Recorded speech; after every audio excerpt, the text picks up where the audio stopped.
Good morning students. मैं Rekha Sharma, associate professor political science, Rajiv Gandhi Rajkiya Mahila महाविद्यालय भिवानी से बीए द्वितीय वर्ष के विद्यार्थियों के लिए आज हम करेंगे ऑस्टिन का प्रभुसत्ता का सिद्धांत, ऑस्टिन थ्योरी ऑफ सोवर्निटी।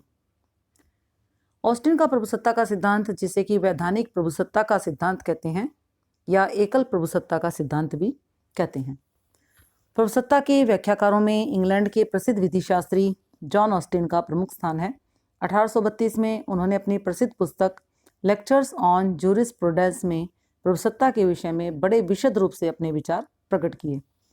इस पुस्तक में ही ऑस्टिन ने वैधानिक प्रभुसत्ता के सिद्धांत की स्पष्ट व्याख्या की, जिसे वैधानिक पक्ष से सर्वोपरि माना जाता है। ऑस्टिन के विचारों पर हॉब्स तथा बेंथम के विचारों का बहुत प्रभाव था। हॉब्स ने अपने ग्रंथ लेवियाथन में निरंकुश प्रभु का समर्थन किया था तथा बेंथम ने कानून तथा नैतिकता के भेदों को स्पष्ट किया है। ऑस्टिन के विचारों पर इनके विचारों का स्पष्ट प्रभाव दिखाई देता है। जिस प्रकार बॉदिन ने फ्रांस की परिस्थितियों से प्रभावित होकर प्रभुसत्ता के सिद्धांत को प्रतिपादित किया, उसी प्रकार ऑस्टिन के विचारों पर इंग्लैंड की तत्कालीन परिस्थितियों का बहुत गहरा प्रभाव पड़ा था। 19वीं सदी के रूढ़िवादी विचारकों की अवधारणा थी कि सामान्य नैसर्गिक विवेक के आदेशों की अभिव्यक्ति है। ये स्थायी तथा व्यापक हैं तथा मानव आचरण को अनुशासित करते हैं। राज्य इनकी अवहेलना नहीं कर सकता और ना ही इनको रद्द कर सकता है। जॉन ऑस्टिन को सामान्य कानून की इस अवधारणा से विरोध था और इसी का उत्तर देने के लिए ऑस्टिन ने कानूनी प्रभुसत्ता के सिद्धांत का प्रतिपादन किया। प्रभुसत्ता की अवधारणा को समझने के लिए आवश्यक है कि इसके सैद्धांतिक तथा व्यवहारिक रूप का भी अध्ययन किया जाए। इस संबंध में हमें दो सिद्धांत देखने को मिलते हैं। पहला, जिसे कि एकलवादी अथवा कानूनी प्रभुसत्ता का सिद्धांत कहा जाता है, और दूसरा सिद्धांत सीमित प्रभुसत्ता अथवा बहुलवादी सिद्धांत है। एकलवादी अथवा कानूनी प्रभुसत्ता के सिद्धांत की स्थापना जॉन ऑस्टिन के द्वारा की गई, इसलिए सिद्धांत को ऑस्टिन की प्रभुसत्ता के नाम से भी जाना जाता है। प्रभुसत्ता के सिद्धांत में इसके निरंकुश तथा असीमित स्वरूप का समर्थन किया गया है।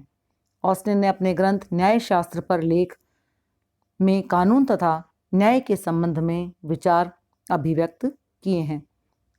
न्याय तथा कानून की प्रकृति को लेकर उनके निर्माण तथा लागू करने की व्यवस्था का वर्णन किया गया है, और जो कानूनों का निर्माण करते हैं तथा उसे लागू करते हैं, इस व्यक्ति अथवा व्यक्ति समूह को ऑस्टिन ने प्रभुसत्ताधारी माना है।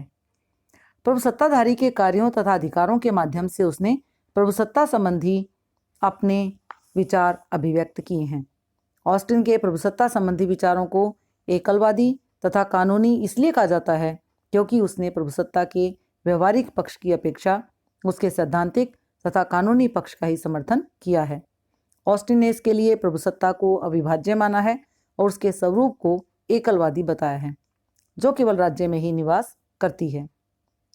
प्रभु कौन है? Who is sovereign? ऑस्टिन ने प्रभुसत्ता संबंधी विचारों के लिए कानून की व्याख्या की है। ऑस्टिन के शब्दों में कानून उच्चतर द्वारा निम्नतर को दिया गया आदेश है। Law is a command given by superior to an inferior. कानून की इस परिभाषा से ऐसा लगता है कि वह कानून निर्माताओं तथा कानून की आज्ञा का पालन करने वालों में व्यापक अंतर मानता है। उसके शासक और शासित के अंतर को स्वीकार करते हुए राज्य की सर्वोच्च शक्ति के प्रयोग का अधिकार केवल शासक वर्ग को ही प्रदान किया है। कानून की उस अवधारणा के आधार पर ही ऑस्टिन ने प्रभुसत्ता के सिद्धांत को विकसित किया है। प्रभुसत्ता के सिद्धांत की व्याख्या करते हुए ऑस्टिन ने कहा कि यदि एक निश्चित सर्वोच्च व्यक्ति जो अपने जैसे किसी अन्य सर्वोच्च व्यक्ति की आज्ञा का पालन ना करता हो तथा जिसकी आज्ञा का पालन समाज का एक बहुत बड़ा भाग स्वाभाविक रूप से करता है, तो वह निश्चित सर्वोच्च व्यक्ति उस समाज में प्रभु है और वह समाज उस सर्वोच्च व्यक्ति सहित राजनीतिक तथा स्वतंत्र समाज है। कहने का तात्पर्य क्या है कि एक सर्वोच्च व्यक्ति है जो अपने जैसे किसी भी सर्वोच्च व्यक्ति की सत्ता का पालन नहीं करता। इसका मतलब कि उसके ऊपर किसी अन्य शक्ति का किसी प्रकार का कोई भी दबाव नहीं है, लेकिन उसकी आज्ञा का पालन कौन कर रहा है? एक समाज का बहुत बड़ा भाग जिसमें वो भी रहता है। समाज भी और समाज के साथ वो व्यक्ति जो अपनी आज्ञा देता है उस आज्ञा का पालन उनसे करवाता है, तो स्वाभाविक रूप से हम कह सकते हैं कि ये जो सर्वोच्च व्यक्ति है उस समाज में क्या है, वो प्रभु है। और वह समाज क्या है, उस सर्वोच्च व्यक्ति सहित राजनीतिक तथा स्वतंत्र समाज माना जाता है। तो स्टूडेंट्स, अब आप समझ गए होंगे कि हु इज सॉवरन, प्रभु कौन है। प्रभु वह है जो एक समाज के बहुत बड़े भाग को कानून का पालन करवाता है। और कानून कौन है, कानून वो स्वयं बनाता है, उसके द्वारा बोले गए शब्द कानून बन जाते हैं। इसी सिद्धांत को एकलवादी अथवा कानूनी प्रभुसत्ता का सिद्धांत कहा जाता है। ऑस्टिन ने इसे दिया, तो इसलिए इसको ऑस्टिन का सिद्धांत माना जाता है। तो इस प्रकार से हम ये कह सकते हैं कि ऑस्टिन के विचारों पर हॉब्स और बेंथम के विचारों का बहुत प्रभाव पड़ा था। हॉब्स ने अपने ग्रंथ लेवियाथन में निरंकुश प्रभु का समर्थन किया था। हमने जब राज्य की उत्पत्ति से संबंधित सिद्धांत किए थे तो हमने हॉब्स के विचारों के बारे में जानकारी हासिल की थी, क्योंकि हॉब्स के जो समाज था, हॉब्स के चारों तरफ जो समाज था, उसमें जो लोग थे वो कानून का पालन नहीं कर रहे थे, उनके ऊपर कोई शक्ति नहीं थी और चारों तरफ अराजकता थी। व्यक्ति जो था वो चोर और डाकू, ईर्ष्यालु, यानी हर तरह के उसमें अवगुण आ गए थे। और इसलिए हॉब्स ने एक ऐसे शक्ति की स्थापना की, एक ऐसे राज्य का कल्पना की या ऐसे राजा को स्वीकार किया जिस राजा के ऊपर कोई और शक्ति नहीं हो, और वो राजा क्या कर सकता है, उनके जीवन स्वतंत्रता की रक्षा, बाह्य आक्रमण से रक्षा, यानी सभी अधिकार व्यक्ति के उस राजा के पास थे। उन्हीं का प्रभाव ऑस्टिन के ऊपर पड़ा था। बेंथम के विचारों का भी यही प्रभाव ऑस्टिन के ऊपर पड़ा था। और इसी प्रकार से जैसे हम देखते हैं कि जिस भी विद्वान के जो विचार होते हैं, जो दृष्टिकोण होता है, कहीं ना कहीं उसकी आसपास की, उसकी स्वयं की जो परिस्थितियां होती हैं, उनसे वो प्रभावित होकर तत्कालीन जो परिस्थितियां होती हैं उसका गहरा प्रभाव उसके ऊपर जब पड़ता है तो किसी सिद्धांत का जन्म होता है, जब वो अपने विचार समाज तक लेकर आता है, लोगों तक लेकर आता है। इस सिद्धांत की ओर स्पष्ट व्याख्या करते हुए ऑस्टिन ने कहा है कि उस निश्चित सर्वोच्च व्यक्ति पर समाज के दूसरे व्यक्ति निर्भर होते हैं। उस निश्चित सर्वोच्च व्यक्ति के प्रति दूसरे व्यक्तियों की स्थिति अधीनस्थ अथवा निर्भरता वाली होती है।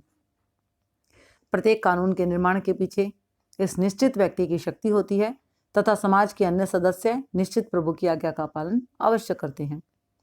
ऑस्टिन के अनुसार प्रत्येक प्रकार का कानून प्रत्यक्ष अथवा अप्रत्यक्ष रूप से प्रभुसत्ताधारी व्यक्ति अथवा संस्था द्वारा ही स्वतंत्र राजनीतिक समाज के किसी सदस्य अथवा सदस्यों पर लागू करने के लिए बनाया जाता है तथा उस समाज में वही व्यक्ति अथवा संस्था सर्वोच्च होती है। संक्षेप में हम कह सकते हैं कि जो ऑस्टिन के विचार हैं उनके अनुसार यही कहा जा सकता है कि प्रत्येक स्वतंत्र राजनीतिक समाज में कोई ऐसा व्यक्ति अथवा व्यक्तियों का समूह अवश्य होता है जिसे सर्वोच्च शक्ति प्राप्त होती है तथा जिसकी आज्ञा तथा आदेशों का पालन अधिकांश लोग स्वाभाविक रूप से करते हैं, परंतु वह सर्वोच्च व्यक्ति अथवा व्यक्तियों का समूह दूसरों की आज्ञा का पालन करने के लिए विवश न हो। सर्वोच्च व्यक्ति के आदेश ही समाज में कानून के रूप में लागू होते हैं। हम बात करते हैं ऑस्टिन के सिद्धांत की विशेषताओं की। Features of Austen's theory. Austin ने कानून तथा प्रभुसत्ताधारी के कार्यों तथा अधिकारों के माध्यम से प्रभुसत्ता पर अपने जो विचार अभिव्यक्त किए हैं उनके आधार पर प्रभुसत्ता के कानूनी तथा एकलवादी सिद्धांत की विशेषताएं निम्नलिखित रूप से स्पष्ट हमारे सामने होती हैं। सबसे पहले नंबर पर आता है स्थायित्व, परमानेंस। प्रभुसत्ता राज्य का एक अनिवार्य तत्व है। कोई भी समाज तब तक एक राजनीतिक तथा स्वाधीन नहीं माना जाएगा जब तक कि वह संपूर्ण प्रभुसत्ता संपन्न न हो। ऑस्टिन ने राज्य को एक राजनीतिक तथा स्वाधीन समाज के नाम से पुकारा है तथा उनके मतानुसार इस समाज में संप्रभुत्व शक्ति का होना अनिवार्य है। ऑस्टिन हॉब्स के विचारों से प्रभावित तथा इस कारण से प्रभुसत्ता को राज्य से अलग करने के पक्ष में नहीं था। ऑस्टिन का विचार है कि प्रभुसत्ता को राज्य से अलग नहीं किया जा सकता और यदि प्रभुसत्ता को राज्य से अलग किया जाता है तो राज्य का अस्तित्व ही समाप्त हो जाएगा। दूसरे नंबर पर आता है निश्चित विशिष्ट मानव, डिटरमिनेट ह्यूमन सुपीरियर। ऑस्टिन के मतानुसार प्रभुत्व शक्ति चाहे एक व्यक्ति में निहित हो अथवा कई व्यक्तियों में निहित हो, परंतु वह निश्चित होनी चाहिए। अभिप्राय यह है कि प्रभुसत्ता उस सत्ता का नाम है जिसे संबोधित कर हम ये कह सकें कि अमुक रूप में सर्वोच्च सत्ता उस व्यक्ति अथवा समुदाय को प्राप्त है जिस तरह संप्रभुता का वास सामान्य इच्छा अथवा सर्वसाधारण जनता में नहीं हो सकता। सामान्य इच्छा अथवा सर्वसाधारण जनता का कोई निश्चित आकार नहीं होता। ऑस्टिन के इस विचार को प्रकट करते हुए प्रोफेसर गार्नर का कहना है कि यह सर्वोच्च शक्ति ना तो साधारण इच्छा में हो सकती है, जैसा कि रूसो ने बताया है, और ना ही यह मनुष्यों का समूह हो सकता है, और ना चुनाव मंडल हो सकता है, तथा न ही लोकमत, नैतिक मानवता, साधारण सूझबूझ, तथा ना ही ईश्वरीय शक्ति या ईश्वरीय इच्छा जैसे कि अनिश्चित वस्तुओं में हो सकती है, अपितु यह एक ऐसा निश्चित व्यक्ति अथवा शक्ति होनी चाहिए जो स्वयं किसी भी वैधानिक प्रतिबंध के अधीन ना हो। तो इस प्रकार से हमने देखा कि एक विशेषता सबसे पहले नंबर पर स्थायित्व थी और दूसरे नंबर पर निश्चित विशिष्ट मानव। तीसरे नंबर पर आता है असीम तथा निरंकुश। संप्रभुत्व शक्ति असीम तथा निरंकुश होती है, उसे कोई अन्य शक्ति किसी प्रकार का आदेश नहीं दे सकती। अभिप्राय यह है कि राज्य में उससे ऊंची तथा शक्तिशाली अन्य कोई शक्ति नहीं होती। राज्य को सभी कानून बनाने, उनमें परिवर्तन करने तथा उन्हें मिटाने का पूर्ण अधिकार है। अतः प्रभुसत्ता निरंकुश तथा असीमित होती है, क्योंकि उसकी इच्छा का उल्लंघन नहीं किया जा सकता। हम बात करते हैं चौथे नंबर के पॉइंट की, जो इसकी चौथी विशेषता क्या है? प्रभुसत्ता का स्वाभाविक पालन, habitual obedience of sovereignty. Austin का मानना है कि प्रभुसत्ता का पालन करते समय व्यक्ति के मन में होना अथवा ना होना, टू बी और नॉट टू बी का प्रश्न ही उत्पन्न नहीं होता। समाज का अधिकांश भाग प्रभुसत्ता का पालन अपनी इच्छा से स्वाभाविक रूप से करता है। प्रभुसत्ता का उल्लंघन राज्य तथा कानून का उल्लंघन होता है और इसके लिए दंड दिया जा सकता है। होब्स के समान ही ऑस्टिन ने भी व्यक्तियों को प्रभुसत्ता की सर्वोच्चता स्थापित करने के लिए राज्य के विरोध का अधिकार प्रदान नहीं किया है। बात करते हैं पांचवी विशेषता की, और वो है अविभाज्यता। प्रभुत्व शक्ति अविभाज्य है। हॉब्स की तरह ऑस्टिन भी प्रभुसत्ता के राजतंत्रीय स्वभाव को स्वीकार करता है। प्रभुसत्ता का विभाजन नहीं किया जा सकता। एक ही राज्य में एक ही समय में राज्य की सर्वोच्च शक्ति का प्रयोग दो व्यक्तियों के द्वारा नहीं किया जा सकता। जब प्रभुसत्ता एक से अधिक व्यक्तियों में निहित होती है तो इसका अभिप्राय ये होता है कि हम ये नहीं मानेंगे कि प्रभुसत्ता का विभाजन हो गया। एक से अधिक व्यक्ति जो होते हैं वो अलग अलग प्रभुसत्ता का प्रयोग नहीं करते, वे मिलकर ही सारे निर्णय करते हैं। तथा इसलिए संप्रभु शक्ति एक से अधिक लोगों में निहित होते हुए भी अविभाज्य होती है। इसका मतलब कि प्रभुसत्ता का विभाजन नहीं हो सकता। प्रभुसत्ता का विभाजन हम ये नहीं कहेंगे कि अलग अलग व्यक्ति अगर शक्ति का प्रयोग कर रहे हैं तो ये विभाजित हो गई है, बल्कि वो सारे मिलकर निर्णय लेते हैं। और लास्ट हमारी विशेषता आती है प्रभु का आदेश ही कानून। Law is the command of sovereign. Austin ने स्पष्ट किया कि प्रभुसत्ता का उपयोग कानून का निर्माण और उसको लागू करके किया जाता है। कानून एक प्रकार का आदेश है जिसे मानना जनता का उत्तरदायित्व है। ऑस्टिन का कहना है कि कानून उच्चतर द्वारा निम्नतर को दिया गया आदेश है। कानून की अवहेलना प्रभुसत्ता की अवहेलना है। अतः प्रभुसत्ता का स्पष्ट दर्शन कानूनों के माध्यम से ही होता है। इस प्रकार से कहा जा सकता है कि ऑस्टिन ने अपने समय में प्रचलित व्यवहारिक प्रभुसत्ता के आधार पर जिस सिद्धांत की रचना की वह परंपरागत तथा राजतंत्रीय अवधारणा के अधिक निकट है। ऑस्टिन के अनुसार प्रभुसत्ता राज्य की वह आवश्यक, असीमित, स्थायी, अविभाज्य शक्ति है जो किसी निश्चित व्यक्ति अथवा व्यक्ति समूह में निहित होती है और जिसकी आज्ञा का पालन समाज का अधिकांश भाग स्वाभाविक रूप से करता है। तो आज हमने स्टूडेंट्स क्या किया? ऑस्टिन का प्रभुसत्ता का सिद्धांत, ऑस्टिन थ्योरी ऑफ सोवर्निटी, जिसे कि हमने वैधानिक प्रभुसत्ता का भी नाम दिया या एकल प्रभुसत्ता का भी नाम दिया। एकल प्रभुसत्ता का तात्पर्य क्या है कि जिसमें जो प्रभु है वो एक होता है। यानी प्रभु कौन है? प्रभु है कि कानून उच्चतर द्वारा निम्नतर को दिया गया आदेश, अर्थात एक यदि निश्चित सर्वोच्च व्यक्ति जो अपने जैसे किसी अन्य सर्वोच्च व्यक्ति की आज्ञा का पालन ना करता हो और जिसकी आज्ञा का पालन समाज का एक बड़ा भाग स्वाभाविक रूप से करता है, और वह निश्चित सर्वोच्च व्यक्ति उस समाज में कौन होता है? प्रभु होता है। और वह समाज क्या है? वह समाज जिसमें कि वो प्रभु भी रहता है, उस व्यक्ति के साथ राजनीतिक तथा स्वतंत्र समाज कहलाता है। तो हमने ऑस्टिन के विचार देखे, जिन्होंने क्या कहा कि प्रत्येक स्वतंत्र राजनीतिक समाज में कोई ऐसा व्यक्ति अथवा व्यक्तियों का समूह अवश्य होता है जिसे सर्वोच्च शक्ति प्राप्त होती है और जिसकी आज्ञा का पालन, आदेशों का पालन कौन करता है? स्वाभाविक रूप से एक बहुत बड़ा समूह करता है। व्यक्तियों का समूह होता है ये, जो उस व्यक्ति की आज्ञा का पालन करता है। तो सर्वोच्च व्यक्ति अथवा व्यक्तियों का समूह दूसरों की आज्ञा का पालन करने के लिए विवश नहीं होते हैं, बल्कि उस सर्वोच्च व्यक्ति की आज्ञा का पालन वो समाज का एक अधिकांश हिस्सा करता है, जो समाज स्वतंत्र होता है। तो सर्वोच्च व्यक्ति के आदेश ही समाज में कानून के रूप में लागू होते हैं। हमने इसी आधार पर ही ऑस्टिन के सिद्धांत की विशेषताएं की थी, जिसमें हमने देखा कि प्रभुसत्ता स्थायी होती है। ऑस्टिन ने राज्य को एक राजनीतिक और स्वाधीन समाज के नाम से पुकारा था और उन्होंने यही कहा था कि प्रभुसत्ता को राज्य से अलग नहीं किया जा सकता, और यदि प्रभुसत्ता को राज्य से अलग किया जाता है तो राज्य का अस्तित्व समाप्त हो जाता है।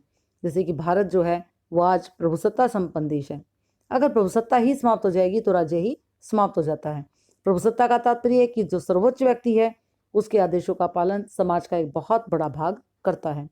अगर कोई और शक्ति आ जाती है उस सर्वोच्च व्यक्ति के ऊपर तो तात्पर्य है कि वो राज्य स्वतंत्र नहीं रहता। और इसी प्रकार से जो ऑस्टिन के सिद्धांत की जो अन्य विशेषताएं हैं उनमें हम ये मानते हैं कि ये असीम है, निरंकुश है और प्रभुसत्ता का स्वाभाविक रूप से पालन किया जाता है और ये अविभाज्य होती है। अर्थात अगर अलग अलग व्यक्ति भी उस संप्रभुता का प्रयोग कर रहे हैं तो वे सभी के सभी, यानी वो एक व्यक्ति और जो अन्य व्यक्ति हैं, अनेक लोग हैं, वो उन सब में शक्ति निहित होती है और मिलकर ही वो निर्णय लेते हैं और प्रभु का आदेश ही कानून बन जाता है। निश्चित रूप से हम कह सकते हैं कि ऑस्टिन के मतानुसार प्रभुसत्ता राज्य की आवश्यक, असीमित, स्थायी, अविभाज्य शक्ति है जो किसी निश्चित व्यक्ति अथवा व्यक्ति समूह में निहित होती है और जिसकी आज्ञा का पालन समाज का अधिकांश भाग स्वाभाविक रूप से करता है। स्टूडेंट्स, नेक्स्ट चैप्टर में हम करेंगे, जो हमने विशेषताएं की हैं उसी के आधार पर ऑस्टिन के सिद्धांत की आलोचना और फिर हम उसके महत्व के बारे में जानकारी प्राप्त करेंगे। धन्यवाद।